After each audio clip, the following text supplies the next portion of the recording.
So over the past few months, we've done quite a few podcasts about transitioning from ministry out of or into, but we've never heard from someone who's come from the military into ministry. And that's exactly what we have today with our guest, Ray Diaz, who shares his journey from the U.S. Army into IT and ultimately into ministry. It's an awesome conversation with a lot of cool insights and tips and a lot of hope. So I'm excited about this one. Let's get into it. Oh man, we're gonna have some fun today. Oh, we're gonna have some fun. Let's go. All right, we're here with my good buddy Ramon Diaz, and we could talk about so many things, but why don't you take just a couple minutes to introduce yourself? I know you do a lot of different things, so maybe share with those listening, what you want to share. It's kind of, the floor is yours. For sure. Well, first of all, thanks for having me, bro. I am so pumped to do this. I was thinking about this all day today, and I was like, man, I can't wait. This is going to be amazing. So thank you.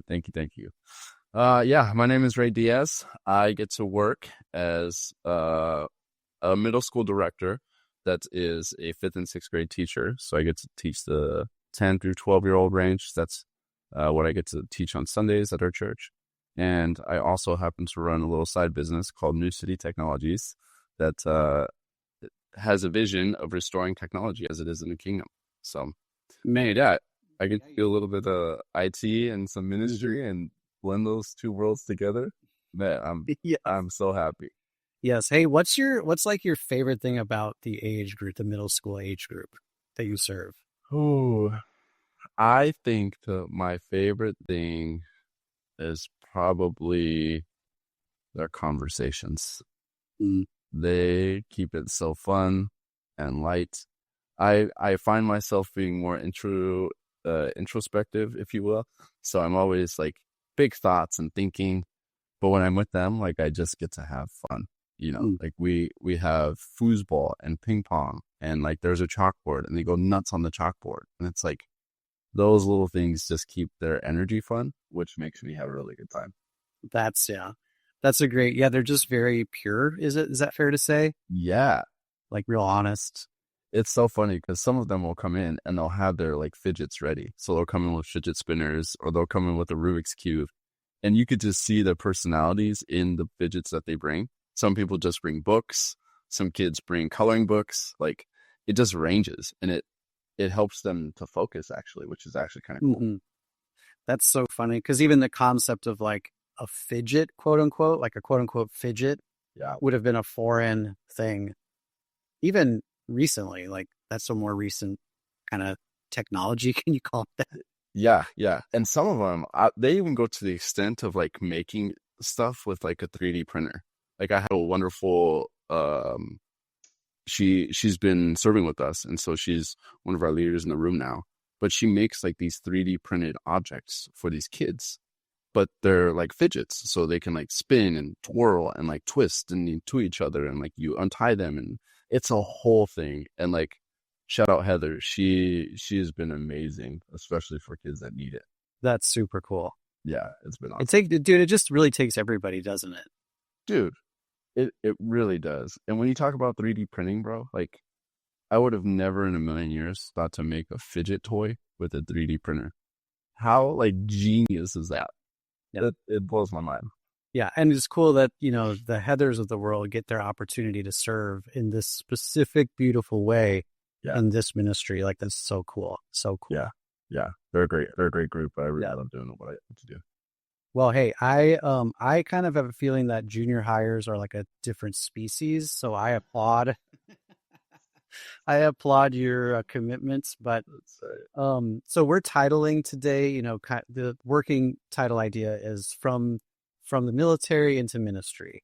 And so a huge part of your story is the time you spent in the military. Yes. And I want to kind of tap into some of that. And would you share what your time in the military was, what you did? I don't know if that includes where you were stationed or where you traveled. Like I wasn't in the military, so I don't know all of the language, but yeah. Dude, I will tell you my whole military story, bro. Let's go. Starting at 0600. That's right. At 1423 right now. Yeah. Yeah, bro, it was a good time. So I was in the army. I was in the army for 4 years, and I enlisted when I was 17 years old. My grandparents actually had to sign me in. I was adopted by them. And when we went to the recruiter's office, it was one of those moments that kind of paused time. I don't know if you've ever had that before, but like you just kind of like sit and the paper's in front of us. And my grandma looks at me specifically and goes, "Are you sure you want to do this?" I couldn't sign because I wasn't 18 at that time. I was still in high school. And she goes, "Are you sure you want to do this?" And I said, "Yeah, I think this is what I want to do." So she signs the paper, and then I get to sign, and I sign the paper. So I signed the dotted line. A little backwards from that point, there's a test called the ASVAB. So the ASVAB is kind of the test that gets you in to kind of see what you're good at, kind of quizzes you on different things, mechanics and history and English and, just different areas of the military to kind of categorize you in your job. You need a 31 to pass. I got a 33. So I barely passed. Yeah. And I only had, I think it was 4 job options. It was a cook, a tank reloader, infantry, or it was a cable installer, systems maintainer. Big word for a cable guy. And I was like, well, I only have 4. I don't want to see combat, so I don't want to go to infantry or be a tank reloader. That leaves me with 2, the cable guy and the cook. I was like, well, I like to eat food, but I'm not much of a cook. So I was like, well, let me choose the cable. So I chose cable, got signed in, 4 years. Here's my contract. Okay.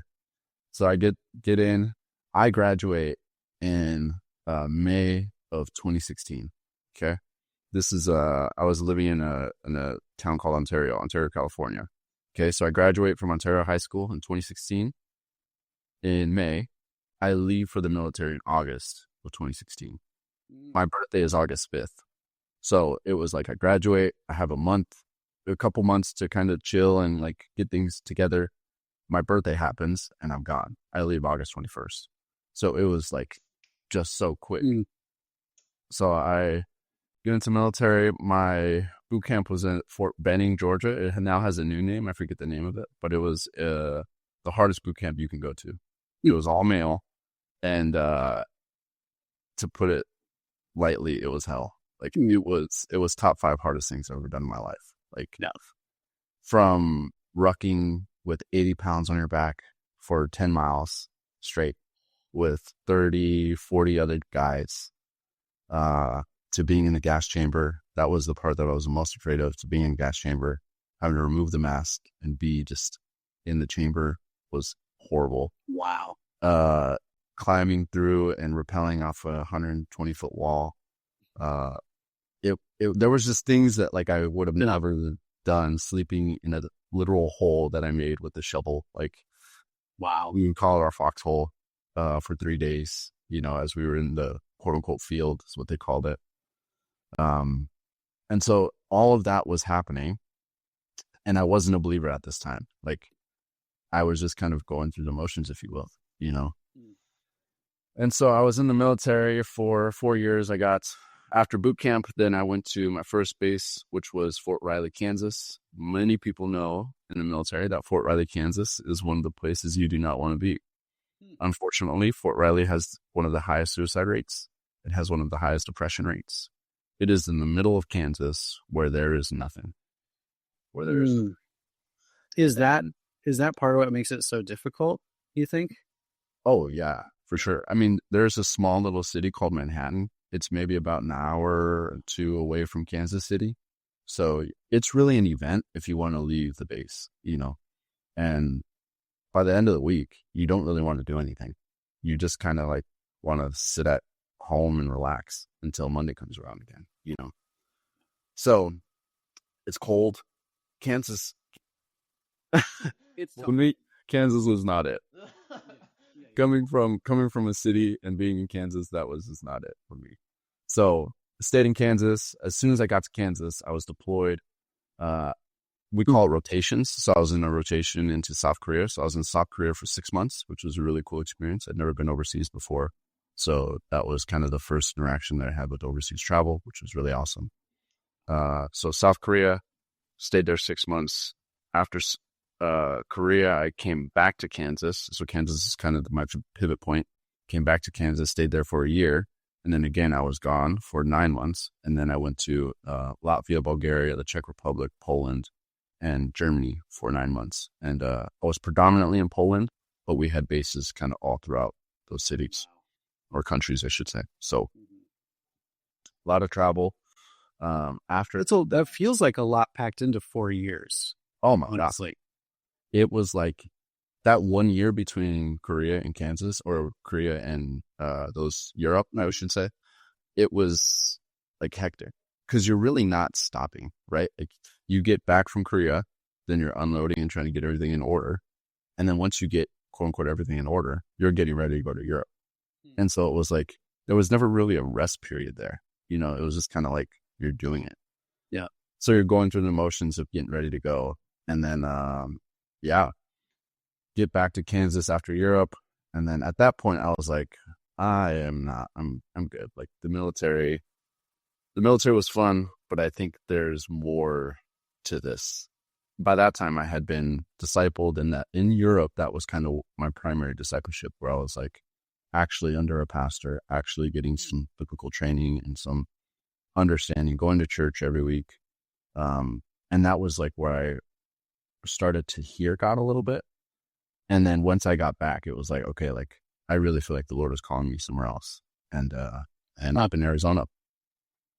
Yep. That's the short story of the military. Man. Okay. So yeah, military wise. So the thing I actually always love hearing military testimonies, I guess you call it, or just stories, like, because it's such a different world to me. You know, it's just kind of its own thing. And that's kind of what I feel like when military folks talk together, you see like there's they kind of light up because it's like, oh, you understand what I'm saying. Yes. Yeah. You understand what I say, these acronyms, because the military loves acronyms, right? Amen. Hallelujah. But but That's it. but what I'm curious about, I think the most, is just as you're doing this, Mm-hmm. you're kind of are you growing in the vocation that you chose? Like, are you progressing? Are you learning more and more? Like, does the military do trainings and certifications? Like, how does that whole thing work? Yeah, great question.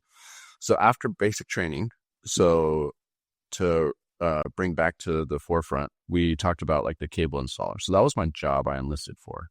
Okay, so after basic training, you are trained to be a soldier. Okay, their whole idea is to break you down and to build you back up to be a soldier. That's the mantra. And once that's done, you go to this thing called AIT, Advanced Individual Training. And so my AIT was at Fort Gordon, which is also close to Benning. It's in Georgia. So Benning's in Georgia, Fort Gordon's in Georgia. So I didn't have to go far. My AIT was in Georgia. And that's where they teach you your job. That's where they teach you how to, for my case, be a cable systems installer and maintainer. And what that meant was just, I was a cable guy. I got to climb telephone poles. I got to go in manholes. I got to run cable. I got to terminate cable and fiber and just do the cable work, the hard on-ground work of cable laying, cable making, the whole thing, all cables, coax, Cat5, so on and so forth. So that's where they teach you your job.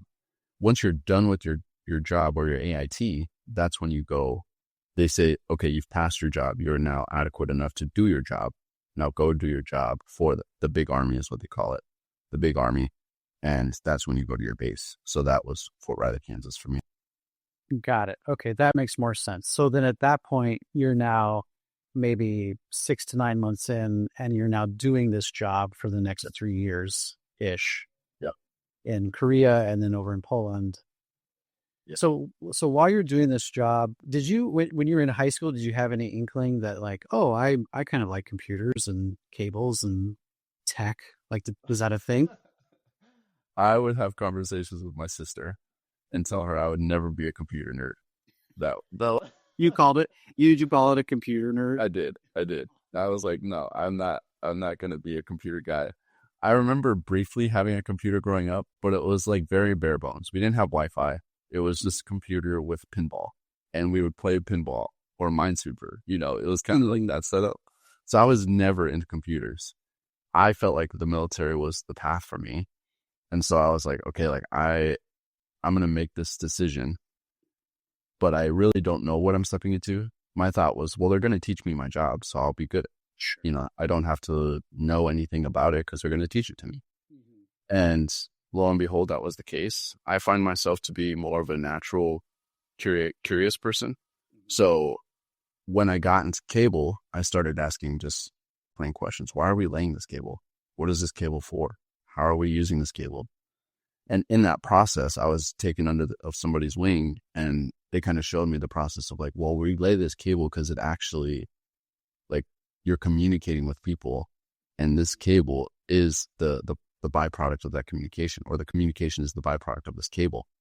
And so as I was learning about it, I started asking questions like, okay, but this cable doesn't go to that device, but this cable does go to that device. So like, how does all this work, you know?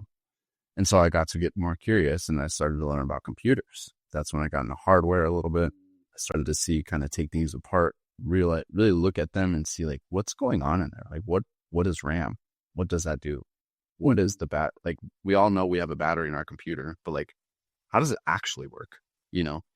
And so then I got into more curiousness, and I was like, well, if we have a computer and we're communicating through the cable, how does Wi-Fi work? Like, there's no cable in Wi-Fi. That's what my initial thought was. But actually, there is so much cable in Wi-Fi to make it work. And so the natural consumer would just say, well, I'm connected to Wi-Fi, my computer works. And it's like, yeah, but there's a lot going on back there. And at that point, I didn't know what was happening. But I was like, well, I want to learn about Wi-Fi and like networking. And so I got a couple certifications. Once I got my certifications, then I was like, okay, like, I kind of understand Wi-Fi, but like, I've heard this thing called like breaches and like security incidents, and like, what is that about? What are phishing emails? And so then I got into the realm of cybersecurity. So after I started to get more curious in the military, that was my first spring of curiosity, was in the military. Once I decided to get out of the military, I was like, okay, I want to learn about this. I want to become an expert in this. And so I went to go to ASU, got my undergrad, my bachelor's in IT, and then I went on to get my master's in cybersecurity. And so now I get to do IT for other companies and churches and nonprofits, and I love it. Yeah. That's a really amazing kind of, are you ever just kind of in awe as you talk it back out, and you'll kind of see, you not only see God's hand in thing, but I mean, and you're in the ministry now, and so there's a lot of talk amongst ministry folks about calling and purpose and gifting and stuff. Yeah. And so there's a lot of maybe I'd say in this way of confusion, but in your story, what I love is what you knew was you really felt the conviction to join the military. But in that step of obedience, God knew that there was a whole other thing that he was working. And I'm not even speaking to the faith side of your life. I'm just even speaking to running cable, getting curious about cybersecurity. So yeah, it's a really interesting, it's fun to hear you talk it back out and just be reminded that like, yeah, it really is these like little steps of faith. And we can look back and see, you said yes to this conviction or this kind of urge. Yeah. And then that opened the door to so much more. Dude, literally yesterday, I was at a job. I was doing some work for a church in the area, and I had to make cable. And I had to go back to literally what I started with, where I'm like tearing the wires apart. I'm like doing the thing. I'm crimping. I'm getting the RJ45. I'm pushing it down. I'm pulling it. Like, I am doing everything now that I didn't know I was going to do literally 10 years ago. 10 years ago, when I was just learning, what is cable? Why are we doing this? 10 years ago, I graduated high school, and now I'm just entering the field of IT, and like, what is this? Why are we doing this? And so that stuff sticks with me. It sticks with me, and I often have to recall the basic information that I once learned. Mm-hmm. Yeah. That's amazing. Yeah. That's amazing.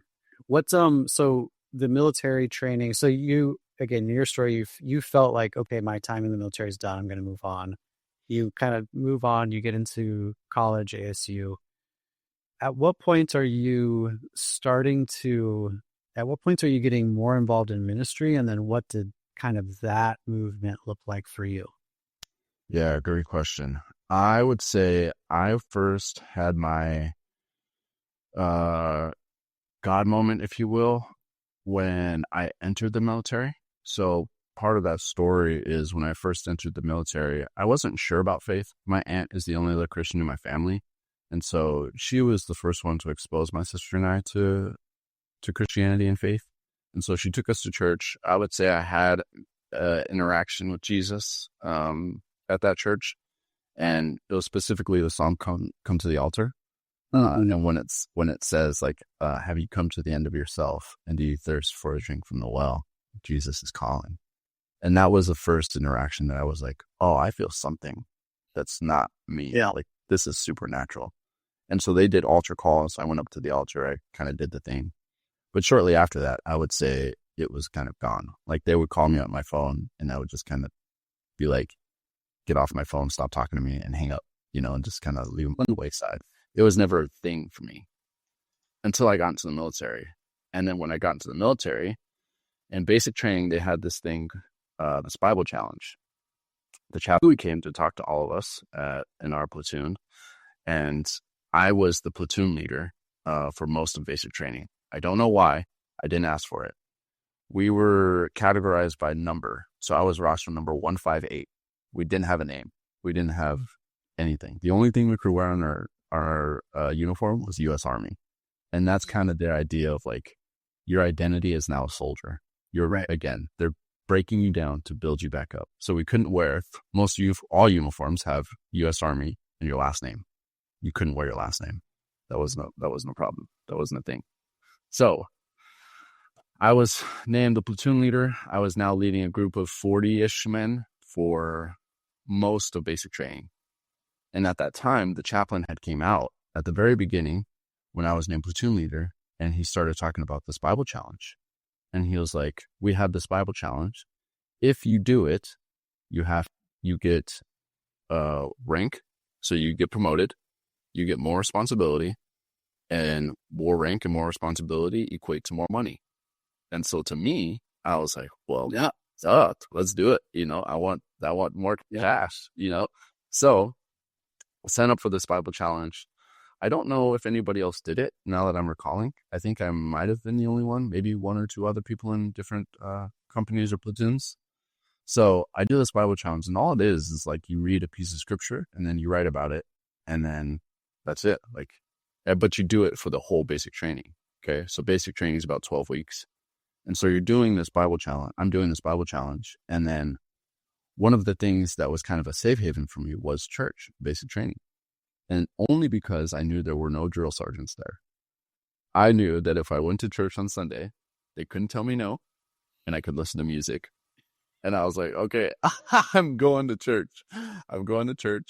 And regardless if the music was good or not, I got to listen to music. And that was like, I got to look forward to something every week, which is really helpful. It got to a point where you would almost break down your days into meals. So you go to breakfast, you go to lunch, and you go to dinner. And they have to give you 3 meals a day. And so as soldiers, we know that, right? And we're like, well, if we can just get to lunch, if we can just get to dinner, right? Like these are our check marks.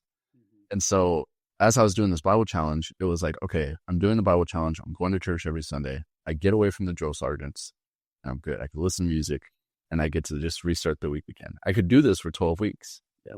Lo and behold, I do. The last kind of assignment, if you will, is to write about what you learned. Write about what you learned and if you took anything away and so on and so forth. So I do it. I turn it into the chaplain, and he goes, Diaz, great job.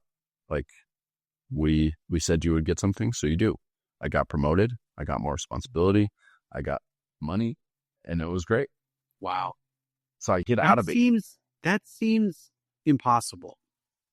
Tell me about it. What do you mean? Like, it seems impossible that the U.S. Army, that a chaplain can say, I'm gonna I'm gonna give you a promotion and a raise for doing a Bible study with me for 12 weeks.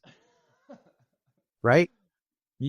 I mean, it just seems a little like, it seems crazy, but I'm definitely not saying I'm upset about it. I'm just like, wow, that's nutty. Yeah, it's definitely unheard of. And someone signed off on it, right? So some CEO somewhere signed off on this whole program and said, yes, this is a good idea. Let's offer this. And kind of carte blanche, like, if you do the challenge, you're going to get promoted, you're going to get a raise. Well, I think there might be a misconception of chaplains in the military, because chaplains actually have some say. Like, because they're in such a niche kind of position, that maybe they are with some of the higher ups. So the chaplain that I'm going to talk about here soon, and James Walker, he was a captain, and most captains are usually with the higher ups. And so there's like colonels, there's majors, and it's kind of like, those are the kind of people who hang around, but those are also the people that make decisions. Yeah. You know, and so the chaplain kind of gets to like whisper, you know? Yeah. And so all right. So in your story, if what you're describing is like, this group could have been hanging out and the chaplain could have been like, hey, I've got this idea. Will you sign off on this program for me? And you're kind of saying, yeah, this could definitely happen like that. Yeah. Yeah. Okay. Yeah, absolutely. That's awesome. And it was great. I mean, it was easy, you know, like it took maybe 10 minutes a night to go through the read scripture and like journal. Like it wasn't hard, you know, it was another thing to add to the to-do list. But for me, it was the long game, right? Like I was like, okay, at the end of this, I get promoted, I get responsibility, and I get more money. I'm cool with it. I'll do it, you know. I'd do it twice. All right. I'll go back and do it. That's right. You know? So anyways, so I get to that. That's when I'm introduced to Bible and my Bible reading, journaling, and all that. I get out of basic training and I go into AIT. And I would say that's when I kind of drifted, if you will. I wasn't as intentional, but there was something about that Bible that just stuck with me. Like I still have the Bible with me. And sometimes I just go back and look at it and I'm like, these are like sacred, you know, these are where it started. And when I was in AIT, as I talked about previously, I would still go to church, but there was no fruit. I wasn't bearing any fruit, you know, until I would say after Korea. When I came back from Korea, we had a new chaplain come in. This chaplain was James Walker. James Walker is still a huge mentor in my life. Yep. I love that guy a ton. But he was the first one to kind of introduce me to Jesus, I would say. Like he was the one to be like, come see what this thing is about. I would go to his office and we would just talk. And like he had become a safe haven for me to go and just like rest and be a refuge and like just relax. And one of the things that I had felt the Lord was saying when I was in Europe was ASU. So I had the ASU Sun Devil on my phone as the wallpaper. So I was doing this thing where every next stream that I wanted to accomplish, it was my screensaver. So when I opened my phone, I could see what I was dreaming for. And so the Sun Devil was my next kind of big goal, if you will. And I wasn't sure yet. I actually was thinking about UNLV, University of Las Vegas, Nevada, but ASU always sounded attractive to me. So I was like, okay, like I'm going to put that for now, you know. But I applied to all these schools. Yeah. Lo and behold, I get to talking to James Walker, and he's from Arizona. And he's from a church named Redemption Gilbert.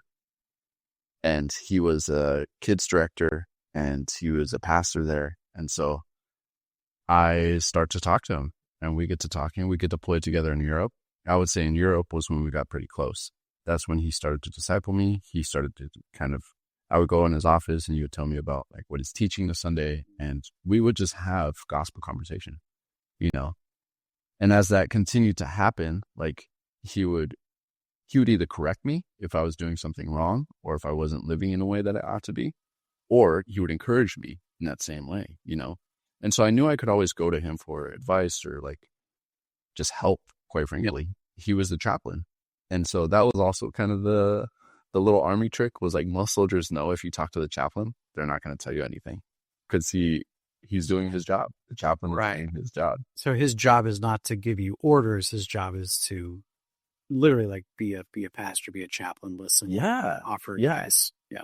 Whatever the idea of shepherd is, like to be a counsel, to be a safe place, to be a warm hug when you need it. Like you go to the chaplain when you need those things, That's a beautiful way to say it. Yeah.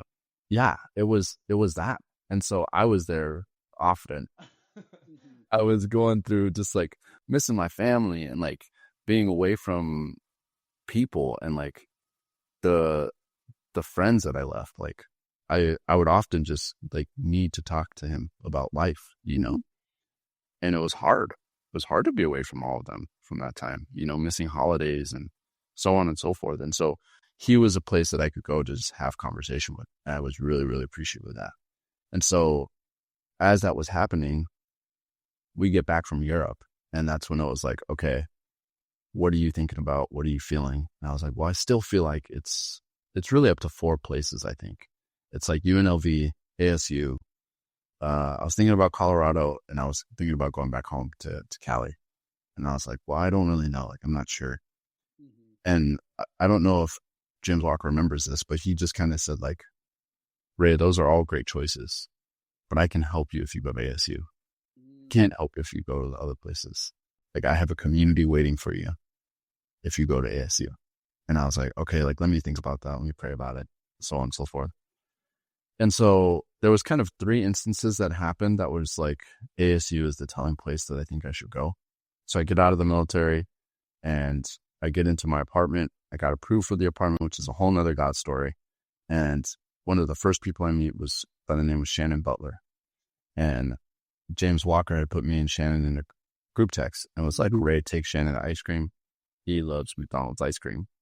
I'm lactose intolerant. So I was like, okay, we're going to Starbucks. Like, we go to coffee or do something else, So then we get to talking. Me and Shannon and I meet. We have a great conversation. First time meeting up, he asked me my story. I get to just tell him about it. And then he says, come to 710.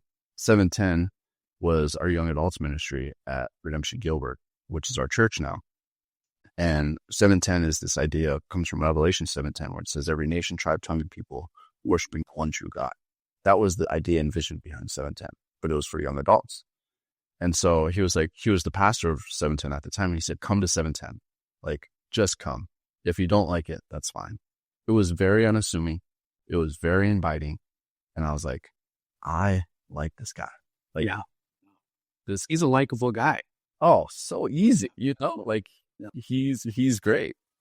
But I think it was the tone in which he was saying it. It wasn't like if you don't come to this, you're a bad Christian. Or if you do come to this, like we're going to invite you, but maybe not all the way, And so I felt like he was being genuinely honest. And so I go to 710. I go by myself and I'm like, okay, like I'm going to take a leap of faith. And I see Shannon. He introduces me to Corey Casperson, who is now our young adults pastor. And I get to work very closely with him now. But then I meet this guy named Abel Ontiveros, and he is now my best friend. He was in the military. We can kind of talk and use military jargon and like just talk about what happened. And dude, it was like, I couldn't rewrite it if I was the storyteller. Like, you know what I mean? Like, it is something out of a movie that I could have never imagined. And so that was kind of the introduction and like the intro to faith. And that's when I started going to church regularly. I started to talk to these guys. And that's when I would say my faith kind of started. Yeah. Yeah. Again, the story, one of the highlights is just this kind of a long tail obedience to follow, the direction of the Lord and also the wisdom of others. And, these little feelings along the way of like, even your story about James is so beautiful, where he's like, yeah, I can help you if you go here, but I can't help in these other places. Yeah. And you kind of taking that to go, okay, yeah, that makes sense. And I would like your help. Yeah. Like, I'm going to go ahead and take door number 4. Let's do it. Absolutely. So, Yeah. at what point? Go ahead. I was just going to say, not only was I attracted to the idea of hope, but I needed, like, it wasn't, I didn't know anybody in Arizona. Like, I was literally taking a leap of faith and going, okay, like, I'm going to leave everything in California. I'm going to put everything in my car and I'm coming to Arizona. I don't know what's going to happen. I know I rent an apartment, but that's kind of it. I don't have a job. I want to go to school, but I don't have anything set in stone. And so it was like, as much as it was attractive, like, it was a necessity. Yeah. Yeah, that's kind of something I've been thinking a lot about. I know you and I have talked a lot about, is just the imperative nature of the other people in your life at any given time. You know, the absolute mandate and incongruity of a faith that's lived alone, I would say. Bro. It's just incongruous to the Old Testament, New Testament, everything in between. Like, it just doesn't make sense. So in a story like yours, one of the highlights is you know, if you were to draw a timeline of your story, you'd have almost these pictures, these faces all on the timeline of these people, right? That were so beautifully placed in your life, starting with, you know, grandmother and grandfather who were so pivotal in this season, and then sister, and then mentors and commanding officers and James, and then it goes on and on and on. Yes. And it feels, you know, and again, on the one hand, it's so miraculous and so beautiful. And on the other hand, you just get this sense like, yeah, that feels right. That's how it's supposed to be. There's just the reality that God uses his people to help his people. It just is. Right. There's this idea that says, like, we can't operate as a body unless we're all a part of it, right? And it's like, I can't say I don't need the foot if I am a hand. Like, we have to operate in unity. And it actually, like, shows that we're Christian, right? Like, that we are followers of Christ when we do that, when we operate that way. Because when we don't, we often look like the world. And that's not what we want to look like, as we're called to be set apart and different and holy, like, right? Like, all those things are true. But if we're not operating as the body, like, well, to your point, we're incongruent with what he has called us to. Right. Does that make sense? Oh, yeah. Well, it's beautiful, right? And the thing is I think, like, it's, I think we romanticize the idea of being this lone wolf army of one, muscle it out, you know. So in some other multiverse, if you want to say it that way, your story is one of, like, you just made all these things happen, and by your strength and will alone, you did all this stuff. And right, you know, you're the hero of your own story type situation. But again, that's just not, it's romanticized, but it's just not really, it's not reality. Sure. I'm thinking about this right now in my own son's life, who, you know him, and he's trying to get a job. And it's like, well, getting a job is so much of, like, well, who you know. Yeah. But this is also so much of what life is like, is who's in your ring, who's in your corner, who are your friends, who are your mentors, who are your counselors, who are you doing life with, who are you talking to, who are you rubbing elbows with. It's just so important. But yeah, I even kind of imagine, like, people joke about the Aaron Rodgers thing, where he took 3 days in a cave by himself and, like, in this dark room or whatever it was, you know. And I think about that. I go, how lonely? Like, I can't imagine. Now expand that to what, I'm 27 now. Expand that to 27 years, where I'm living by this mantra of nobody can help me. I got to do it all on my own. Which now means, well, if nobody can help me, like, I probably can't go to the grocery store to pick up my favorite snack because somebody put that snack on the shelves for me to actually grab. But I need to do that. No. So I need to go to the maker and figure out how to make it so that then I can have that snack. Yeah, it just makes life more complicated, and it's not the way it's supposed to be. Well, and it's not even possible. and yeah, it's a complete pipe dream. Like there's no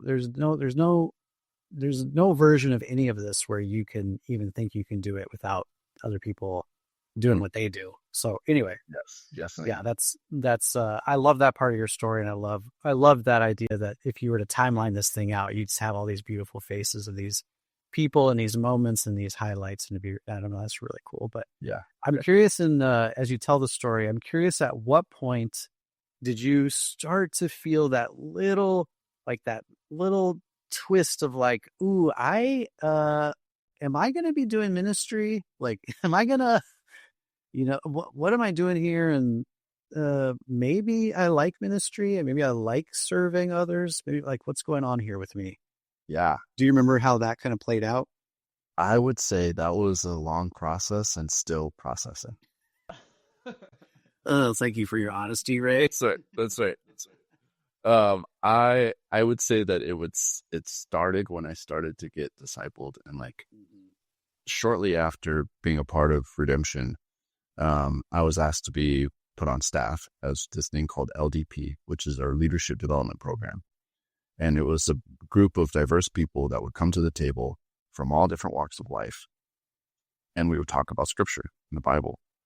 And Paul Ortino was the pastor at this time, and he was the one to kind of birth this idea. And so he would help us and walk with us and bring speakers in to talk about things that were helpful. And so that's when I started to get more curious about scripture and Jesus, who God is, what is the Bible about? And then it started to go, okay, well, like I want to serve, and I want to be like a part of the community. I didn't want to just be a consumer anymore. One of the big things that I've always tried to do is to be a part of something bigger than myself. And part of that is being a part of a church, a body, right? As we've talked about. And so I started serving places, and slowly but surely, I think God has gifted me in leadership. I've never asked for it, but it's always been given to me. And because of that, I've stepped into leadership roles pretty quickly and properly. And as I was at the church, shortly after the LDP program kind of dissipated, they asked me to come on as their IT guy. So I was like, sure, I'd love to. I'm still in school, so it was great. I could go part-time school, part-time work, and it was wonderful. I could do both, which is really nice. Get out of school, and then that's when I started to get more involved. I started to lead a small group in our youth ministry. I've done that since I've been at Redemption, so almost 4 or 5 years now.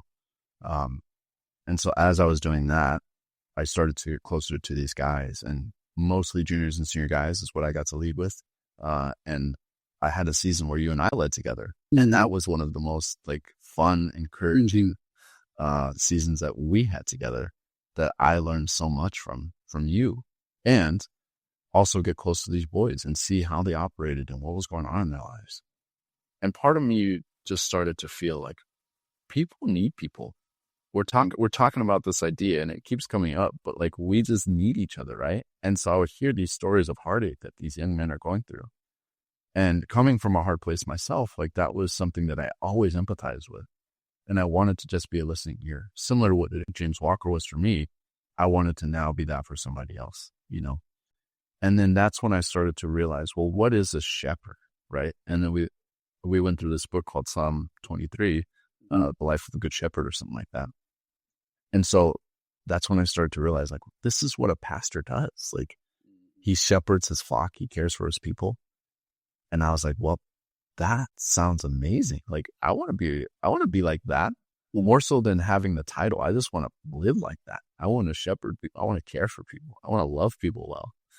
And I think slowly out of that, just desire, birth these positions that have put me in leadership, that now I can do that more frequently, more intentionally, as I get to lead a 5th and 6th grade group now, 10, 11, and 12, and also lead juniors and seniors that have so much impacted me as I've impacted them, And so I would say I think it's been a slow progress and a slow kind of climax, if you will, but I think it's still happening because I haven't lost the desire for it. Like I love people, bro. And I love people. I love people, and I don't know what that is or how somebody gets that, but I think that's the Holy Spirit, Yeah. Do you think it has, well, you kind of said it, but how much does it have to do with the in your life, you had so many people show up for you, and now you want to almost give that back? Yeah.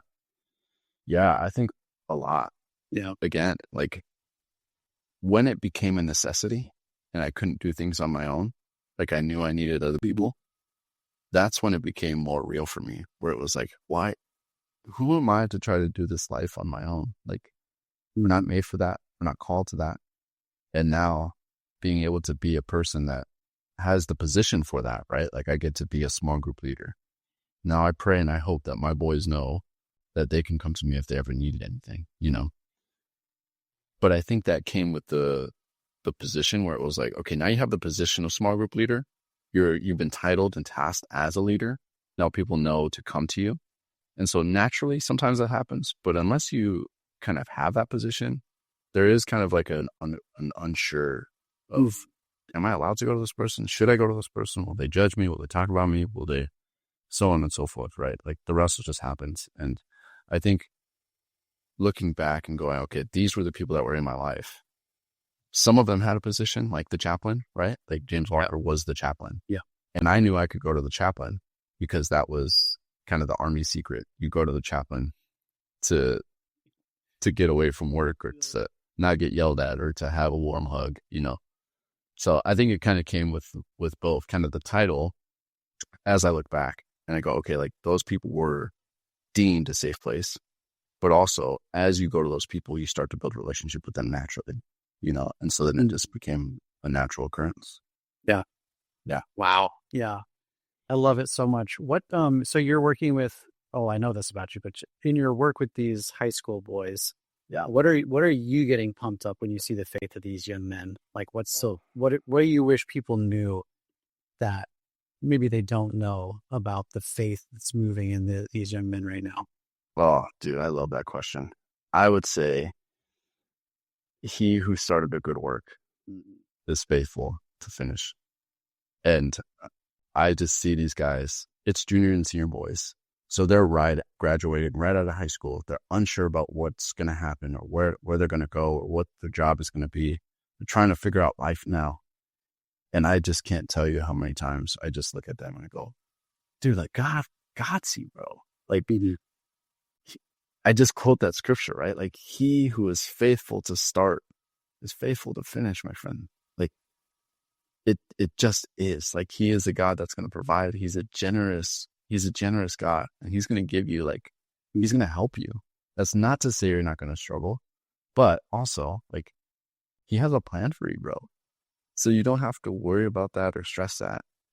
I would say that what most people probably know, but passively, is that these young men are trying to understand what's going to happen next. And that comes with anxiety. That comes with uncertainty. And they walk with that naturally. I could imagine that there might be somebody even now listening to this and going, well, I don't know what I'm going to do next. I might just lost my job, or I don't know what's going to happen with my kids, so on and so forth. And it's like, I feel like that's just such a rock of scripture that I keep using this idea, but safe haven. Like that is a safe haven to go back to. That he who is faithful to start is faithful to finish. And it's true. That's true. And that's what I see in these young men the most. Yeah. That's so good. Yeah. And so in another vein, I've got another question for you. Yeah. But so you're in ministry now. I mean, you're embedded in a lot of different ministry, different facets of ministry. Let's say it that way. What do you wish that if you could just wave a magic wand and you could like take something that the military does really well and just inject it into ministry? Like what do you experience? What would that be for you? Yeah, I think, it's funny you asked me that. I was just recently asked another question, but it said, what do you feel like God is teaching you right now? This was from a guy I mentioned earlier, Corey Casperson. He asked me, what do you feel like God's teaching right now? And I said, I feel like God is teaching me the importance of order. And I say that I get to work at Phoenix Seminary as their IT specialist. And as their IT specialist, I get to kind of walk the campus and just check on people, make sure things are working. one of the things that they have is they have the creation story in the library. And so they have these pictures of creation, 7 days of creation. And I felt like as God was whispering these things, and as he has been whispering these things of order and organization, I go like, that feels like real. I get to see these pictures of creation, and then this whisper of order comes, and I'm like, Lord, you've always been about order.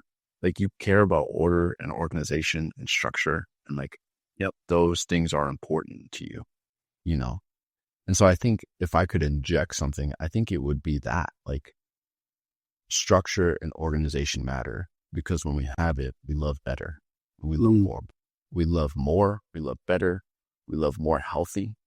I think people can often say like, well, I'm just loving. And yeah, you are. You're serving well, but you come home and like your family has nothing left.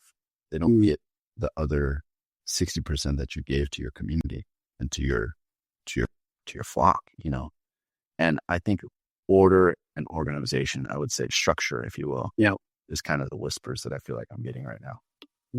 So you would like to inject just some more structure, logistics, planning, maybe you could say it that way. Yeah. Yeah, I could. Yeah, that's not a surprising answer, I would say, at all. Like, I think that's probably spot on. And, I think probably a lot of ministries probably feel that same thing, is like, man, I wish we could get things, tidied up around here in the sense of our processes and planning and different things like that. Yeah, I think naturally churches probably lean more relational, which isn't bad, right? Like, that's part of what we're called to, is being relational, loving people, so on and so forth. I think when we lean too far that way, structure and order kind of gets thrown out the window or by the wayside, and it becomes chaos. You don't know who's in charge of what, and if something breaks, who you go to. All those things are important too, And so I would find myself more as a naturally organized, disciplined person, structured person. So maybe this is biased, but I think that's what sticks out to me. Yeah. Yeah, no, that makes sense. Is your experience then, you kind of just were saying this, but is your experience one that would say one of the things that feels disordered is this idea of like, well, who is my, quote unquote commanding officer here in this church organization, and who do I go to speak to this, and who do I go to speak to this? And it actually makes me wonder, like, how in the heck does a church really do that better? Because you're right, it's not only so fluid, but there's such an organic nature to kind of being an entity or a community that is constantly revolving around people. And so, if I would say this, like, people are the end goal within a church. So how do you, whereas the army might say, like, it's not necessarily people, we have this mission. Yeah. This mission is the end goal. Right. And my mission is clearly defined by this objective, which is, I'm going to say something that's going to get me in trouble. So I just leave it like, sure. Like, my mission, my objective is to get, all of the trees from Hawaii. That's very measurable. Yeah. Right. Yeah, absolutely. But maybe part of the issue is like, well, what objectives and measurable objectives in the church would then lend themselves to the type of organization that would feel, to someone like you'd say, okay, yes, this is the kind of structure I'm talking about. Yeah. Maybe if I can pose a question back to you. Yeah. What do you feel like screams order and structure if you walk into a church? Well, not much. Not much. Yeah. And I think a lot of people at this point in a conversation like this go the route of saying everything that's dumb about churches and everything that's messed up and mixed up. And I kind of want to go the route of saying, like, I actually, after all these years, I still go back to, like, maybe that's actually kind of a beautiful thing about this place is, or these spaces we occupy, that, the truth of the matter is you've got 9, 10, 11, 15, you got 20 volunteers running this whole thing. Right. You've got 20 more volunteers running this whole thing. You've got you got a few paid people, but everybody's really sincerely doing the best they can. Maybe some aren't, but generally speaking, everybody's sincerely doing the best they can. And you know what? It just is a bit chaotic. Like, communication is difficult. Getting things figured out. Logistics are difficult. They take time. And there again, we're talking now about you're also, I mean, I guess depending on the size of your church, but any given Sunday, you're making your best effort to serve literally hundreds of people. And so you kind of go, well, it probably is going to feel a little messy. Yeah. And maybe that's a beautiful part of what makes these communities genuine. Yeah. I think oftentimes when you hear like the words discipline, structure, order, it usually entails like there are no mistakes or that there are no mess ups. It's zero error. The room for error is zero, And to your point, like that's just not true. Right. Because you can be structured, you can be ordered, you can be disciplined and still make mistakes. Yep. The reality of it is that. And to your point, like I love the way you're saying that. Yep. Yeah, I get to be a part of conversations that happen in the background. And I would argue our church is pretty structured and ordered. They have people in places, they have greeters in these places. Yep. They got the church service flowing in a structure and an order that is like every, 45 minutes this, 10 minutes that, 10 minutes this. And there's structure, right? Like you kind of zoom out for a second, you go, oh, well, there's structure, there's order. There's order. That's a pretty organized. You can't operate like at that level and have people coming. You know what I mean? Like there is just an element of that. And also, we mess up every Sunday. Somebody is not in the right place. The greeter is missing. They didn't call in sick. Our phone died, so we didn't get a radio call. The sermon went 10 minutes over, right? Like all of those things are still happening while being structured and ordered. When you just said the sermon went 10 minutes over, you better believe somebody listening just started sweating because there's every Sunday these people do this to me. So true. It actually, this conversation makes me think of I had a good friend of mine who came and served with us at a church we were in Colorado. He came from a church, so this is kind of like this is going to end up being a story of like, well, he said that it was like this, but anyway, he came from a church where they wore a in-ear piece, and they had a almost like a director, a planner in the in-ear piece, giving you cues every so many minutes. Okay, you got 1 more minute here, 1 more minute here. Okay, this needs to be done. Song is over. Time for communion. Time for and I just remember thinking like, oh, that would be awful. And maybe that's the overly done aspect of what we're talking about is when you err to the side of like so much structure that you remove, because what I'm thinking about is something that probably happens every Sunday. I mean, at a church like at a church the size of the one you're at.